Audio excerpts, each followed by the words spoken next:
নমস্কার, জয় শ্রী গণেশ। স্বাগতম আপনাদের প্রত্যেককে আজকের বিশেষ পর্বের অনুষ্ঠানে।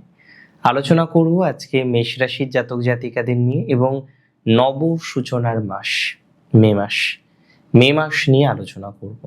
কেমন থাকবেন আপনারা মে 2026-এ? প্রত্যেকটি ইভেন্ট ধরে ধরে আলোচনা করব এবং খুব স্পেসিফিকভাবে আলোচনা করার চেষ্টা করব। এবং এই আলোচনাটি করার জন্য আমরা অবশ্যই গ্রহগত যে সঞ্চার, গ্রহগত যে অবস্থান ইত্যাদি বিষয়কে যথেষ্ট গুরুত্ব দেওয়ার চেষ্টা করব। দেখুন, প্রথমেই আমি বলি মেষ রাশির এই মাসটি একটু স্পেশাল। তার অনেকগুলো সঙ্গত কারণ আছে। নাম্বার ওয়ান, এর আগে মাসে আমরা দেখেছি যে রাশির অধিপতি দ্বাদশে ছিলেন। আমরা দেখেছি ইভেন এ মাসের প্রথম 10 দিন আমরা সেই একই কম্বিনেশনের পুনরাবৃত্তি দেখব, যে রাশির অধিপতি দ্বাদশে। ঠিক মে মাসের 11 তারিখ রাশির অধিপতি স্বক্ষেত্রস্থ হবে এবং এই যে কম্বিনেশনটা, এটা অত্যন্ত স্পেশাল একটি কম্বিনেশন। অনেকেই বলতে পারেন যে দাদা কেন?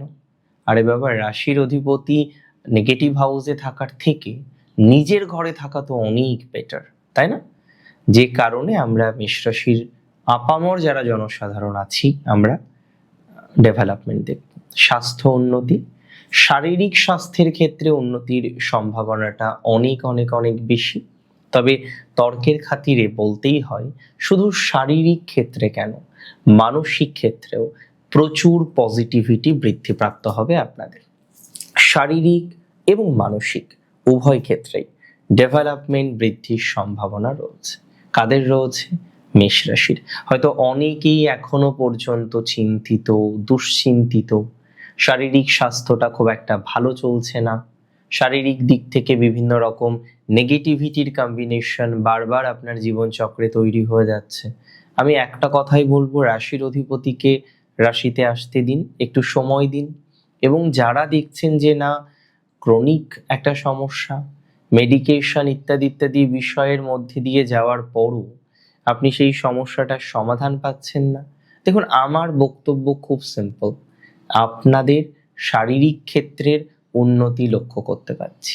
আমার বক্তব্য খুব সিম্পল, আপনাদের মানসিক ক্ষেত্রের উন্নতি লক্ষ্য করতে পারছি। তার মানে শারীরিক এবং মানসিক উভয় ক্ষেত্রে আপনাদের পজিটিভিটির মাত্রাটা অনেকাংশেই যে বৃদ্ধিপ্রাপ্ত হবে বা হতে পারে, এটা নিয়ে কিন্তু আমার কোনো ডাউট নেই। এটা ভালো দিকে যাবে। তবে এর সাথে সাথে বলে দিই, ফাইন্যান্স, দ্বিতীয় পতি ইজ ভেরি ইম্পর্টেন্ট। আজকে দ্বিতীয় পতি তিনি রবিযুক্ত হলেন, তার আগে তিনি দ্বাদশে ছিলেন, যদিও সেখানে তুঙ্গ। খরচ বেড়েছে, অসম্ভব খরচ বেড়েছে, এটাতে খরচ, সেটাতে খরচ, এক্সপেন্সের মাত্রাটা অপেক্ষাকৃত বেড়েছে আপনাদের। তবে মাথায় রাখতে হবে, দ্বিতীয় পতি যখন স্বক্ষেত্রস্থ হবে এবং দ্বিতীয় গিয়ে এমনিতেও দারিদ্র যোগ, সো কল্ড দারিদ্র যোগ থেকে মুক্তি, অ্যান্ড দ্বিতীয় পতি দ্বিতীয় থাকার সুবাদে আপনার অর্থনৈতিক এনহান্সমেন্ট কিন্তু অনেকটা বাড়তে চলেছে। তার মানে আর্থিক ভাগ্য, আর্থিক বাতাবরণ আপনার ডেভেলপড করবে। আর্থিক দিক থেকে আপনি অনেকটা এগিয়ে থাকতে পারবেন, দ্যাটস ফর ভেরি শিওর। এবং এখানে শুধুমাত্র উপার্জনের কথা আমি বলিনি, ওভারঅল আর্থিক ভাগ্য, যত রকম ক্ষেত্রে আর্থিক সমস্যা আপনার আছে, সেই সকল ক্ষেত্রে অর্থনৈতিক উন্নতির সম্ভাবনা আমরা কিন্তু দেখতে পাচ্ছি। তার মানে অর্থ নিয়ে অনর্থ হবে না, আয় বাড়বে। এবং বিভিন্ন রকম সময় আমরা দেখি যে আমরা কিছু অর্থ হয়তো কারো থেকে পাই, তিনি হয়তো দিতে দেরি করছেন বা দিচ্ছেন না। এ জাতীয় যে অর্থ, সেটাও তো নিতে হবে, পেতে হবে সেটা। এ জাতীয় অর্থগুলো আপনার কিন্তু কনফার্মলি আসতে চলেছে। তার মানে অর্থনৈতিক সেটেলমেন্ট আপনি পাবেন, তার মানে অর্থনৈতিক ডেভেলপমেন্ট আপনি পাবেন, তার মানে আর্থিক উন্নতিটা আপনার কিন্তু এবার অন্তত পক্ষে হবে। এটা আমি কার্যত নিশ্চিত। 2026 এই যে বছর, খুব স্পেশাল একটা বছর, আর তার মধ্যে মে মাস যেন আরো বেশি স্পেশাল। এই সময় এত পরিবর্তন আমরা দেখতে পারবো, যে পরিবর্তনগুলো কার্যত প্রয়োজন ছিল, যে পরিবর্তনগুলো কার্যত দরকার ছিল।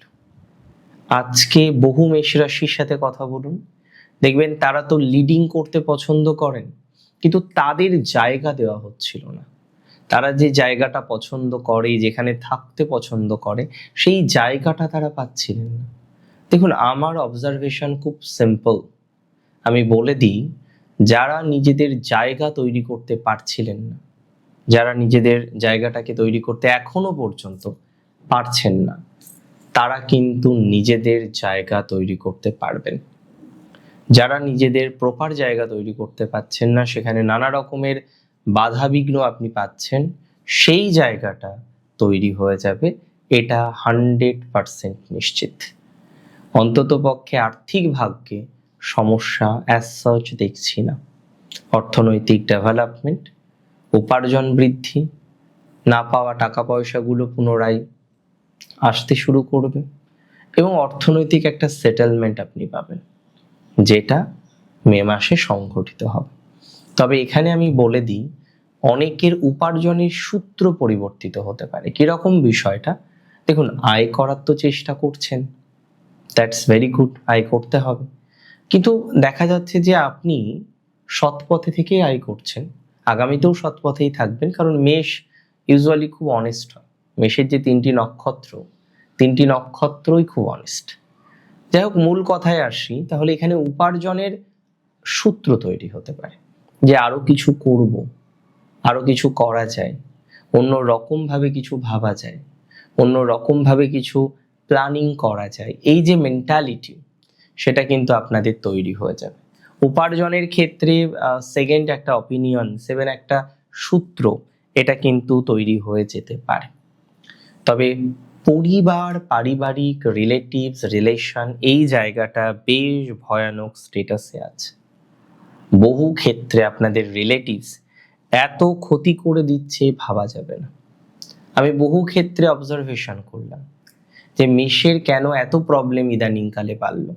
7.5 চলছে, সেটা তো আপনারা প্রায় প্রত্যেকেই জানেন যে আপনি 7.5 মধ্যে আছেন, কিন্তু সেটা কি একমাত্র কারণ আপনার এই এত সমস্যার? না, সেটা নয়। 7.5 ছাড়াও অন্যান্য আরো কারণ রয়েছে, এবং অবশ্যই সেখানে কিছু গ্রহগত অবস্থান রয়েছে, যে কারণে আই মাস্ট সে বহু মেষ রাশি জাতক জাতিকাদের দেওয়ালে কিন্তু পিঠ থেকে গিয়েছে। কি করতে হবে? অবশ্যই সেই দেওয়ালে পিঠ থেকে গেছে যাদের, তাদের বেরিয়ে আসতে হবে সেই সিচুয়েশন থেকে। মে মাস কিন্তু পথ দেখাবে। যারা কর্জের মধ্যে ডুবেছেন এবং কোনো কারণে সেই কর্জ থেকে বেরোতে পারছেন না, আত্মীয় স্বজনরাও যেন আপনাকে নিয়ে পিএনপিসি করা শুরু করেছে। আগে যেহেতু একটু ভালো স্ট্যাটাস মেনটেন করতেন, ইদানিংকালে একটু ডাউন হয়েছেন, সেটা ঠিক হয়ে যাবে মে মাসে। মে মাসে একটা স্ট্রং পসিবিলিটিস আছে এটা ঠিক হয়ে যাওয়ার। তবে চাকরি পরিবর্তন কিন্তু মেষকে করতে হবে, বিশেষ করে যারা আজকে ইনসিকিউর, যারা আজকে তাদের প্রতিষ্ঠানে সিকিউরিটি পাচ্ছেন না, সিকিউরিটির অভাব বারবার বারবার আপনার জীবনচক্রে আসছে, তাদের সিকিউরিটি কিন্তু অনেকটা বৃদ্ধিপ্রাপ্ত হবে। তার মানে মূল কথা গিয়ে দাঁড়ালো যে আপনার সিকিউরিটি বাড়বে, প্রফেশনাল সিকিউরিটি বাড়বে, চাকরি যাবে না, চাকরি না যাওয়ার সম্ভাবনাটাই বেশি। সো আমি মনে করি আপনার চাকরি কিন্তু কোনোভাবেই যাবে না, কোনো না কোনোভাবে ঠিক একটা নতুন অপশন, নতুন সুযোগ পেয়ে যাবেন। তবে যারা সরকারি চাকরি করেন, এই সময় রেসপন্সিবিলিটি বা দায়িত্ব বা দায়বদ্ধতা বাড়তে পারে।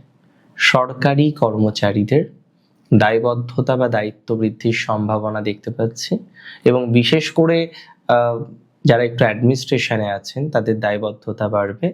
যে কোনো রকমের অনৈতিক কাজ দূরে রাখুন, সম্ভব হলে চেষ্টা করুন সমস্ত রকম এই ধরনের বিষয়কে যতটা দূরে রাখা যায় দূরে রাখতে। কেননা মেষরাশি জাতক জাতিকাদের একটা সুযোগ আছে আগামীতে, যেটা প্রমোশনাল সুযোগ। এবার এমন কিছু হতে পারে যে এই সময়ে অতিরিক্ত দায়িত্ব এবং কিছু কিছু ক্ষেত্রে দায়িত্বের চ্যুতি হওয়া, এটা আপনাকে কিন্তু সমস্যার মধ্যে ফেলতে পারে আগামীতে। মেষ রাশির ম্যারেজ লাইফ আমি মনে করি ভালো যাবে, কারণ দারিদ্র্য যোগ থেকে মুক্তি। এবং আমরা অনেকটা মিসকনসেপশন অনেকের মধ্যে আছে যে দারিদ্র মানেই হয়তো অর্থের দারিদ্র। তাকে জিজ্ঞাসা করুন তো, যার ম্যারেজ লাইফটা ভালো নয়, তার তো ভালোবাসার দারিদ্রতা আছে। তাকে জিজ্ঞাসা করুন তো, যে বিদ্যায় অর্জন করতে পারলেন না, গ্রাজুয়েশনটাই কমপ্লিট করতে পারলেন না, তার হয়তো জ্ঞান আছে কিন্তু ডিগ্রির অভাব, তাই সে মনে করে তার ডিগ্রির দারিদ্রতা আছে। তাকে জিজ্ঞাসা করুন যার সন্তান কোনো কারণবশত, ভগবান যেন না করেন এটা কারোর সাথেই, হলো না, তার সন্তানের ভালোবাসার দারিদ্রতা। তাহলে দারিদ্রতা মানে শুধুমাত্র অর্থ নিয়ে ভাবলে হবে না, এটাকে অনেকটা ব্রড অ্যাঙ্গেলে ভাবতে হবে। যেমন এই যে আমরা ত্রিকোণ নিয়ে আলোচনা করি, তাই না? ধর্ম, অর্থ, কাম, মোক্ষ। এখানে ধর্ম মানে শুধু স্পিরিচুয়ালিটি নয়, এখানে অর্থ মানে শুধু মানি নয়। এই কনসেপ্টটা না অনেক বেশি ব্রড, তাই আমাদের ডিপলি ভাবতে হয়, ডিপলি ভাবার প্রয়োজনীয়তা থাকে। 2026 মে মাস, ভেরি স্পেশাল মান্থ। এই মাসে মেষ রাশির দারিদ্র মুক্তি হবে। সম্পর্কের দারিদ্রতা, রিলেশনশিপের দারিদ্রতা যারা ফেস করছেন, রিলেশনশিপ নিয়ে যারা কম বেশি কন্টিনিউয়াস ভাবে ভুগছেন, তারা অনেকটা পজিটিভিটি পাবেন, এতটুকু কিন্তু দায়িত্ব নিয়ে বলতে পারি। তবে কিছু রিলেশনশিপ এনহান্স করবে, প্রেমজ রিলেশনশিপ, প্রেমের সম্পর্কে যারা আছেন, যাদের প্রেমজ সম্পর্কটা ভালো জায়গায় নেই, বারবার প্রেমজ সম্পর্কটাই বাধা পাচ্ছেন, ডিস্টারবেন্সের মধ্যে চলে আসছেন, সেই প্রেমজ সম্পর্কে ইমপ্রুভমেন্ট আসবে, রিলেশনশিপ স্টেবল হবে। অনেক ক্ষেত্রে নতুন রিলেশনশিপের একটা সম্ভাবনা দেখতে পাচ্ছি। রিলেশনশিপ টু ম্যারেজ, এই যে যাত্রাটা আছে, এতে কিন্তু অনেকটা পজিটিভিটির জায়গা আমরা পেয়ে যাব।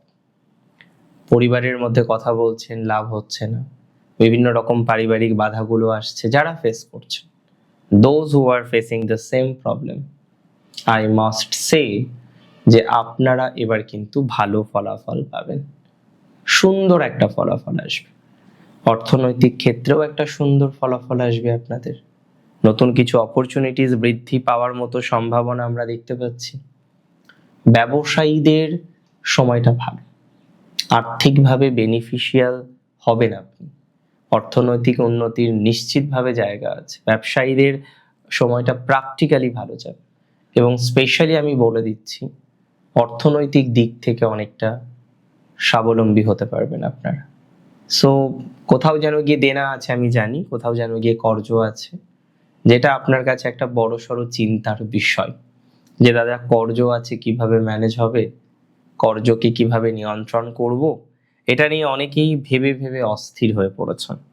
দেখুন, আমার একটাই সিম্পল কথা, যারা বারবার এই সমস্ত বিষয়গুলো নিয়ে ভাবছেন, অর্থনৈতিক স্টেবিলিটিটা পাচ্ছেন না, নানা রকমের মেন্টাল প্রেশার, এগুলো আপনার জীবনচক্রকে নানা রকমভাবে বাধার মধ্যে নিয়ে আসছে, আমি মনে করি তারা কিন্তু অনেকটা বাধা মুক্তি পাবেন বা পেতে পারেন বলে অ্যাটলিস্ট মনে করছি। বাধা মুক্তির সম্ভাবনাটা অনেক অনেক অনেক বেশি, বাধা মুক্তি হবে আপনার, এটুকু দায়িত্ব নিয়ে কিন্তু আমি বলতে পারি। বিশেষ করে এখনো যাদের বাধা মুক্তি হয়নি, হ্যাঁ, তারা কিন্তু বাধা মুক্তি করতে পারবেন। যারা সার্ভিস ওরিয়েন্টেড কোনো প্রফেশনে আছেন, তাদের সময়টা আরেকটু ভালো যেতে পারে। সার্ভিস ওরিয়েন্টেড যারা প্রফেশনের সাথে যুক্ত, তারা কিন্তু ভালো প্রভাব পাবেন, এতটুকু কিন্তু শিওরিটি আমি দিতে পারি। সার্ভিস ওরিয়েন্টেড ম্যাটারে সুস্থতা, স্বাভাবিক অবস্থা আসার সম্ভাবনাটা অনেকটা বেশি আছে। সো এটা ভালো আপনাদের। মেকআপ আর্টিস্ট, বিভিন্ন রকমের প্রফেশন, এই সময় গতিটা আরেকটু বাড়তে পারে। তবে আপনাদের কোথাও যেন গিয়ে নিজেদেরকেও একটু পরিকল্পনা করতে হবে, নিজেদেরকেও একটু সঠিক পরিকল্পনা করতে হবে, যাতে আরো বেশি স্টেবিলিটি আপনারা জীবনচক্রে আনতে পারেন। অনেক ভালো থাকুন আপনারা প্রত্যেকে, সুস্থ থাকুন, স্বাভাবিক থাকুন, সুন্দর থাকুন। জয় শ্রী গণেশ।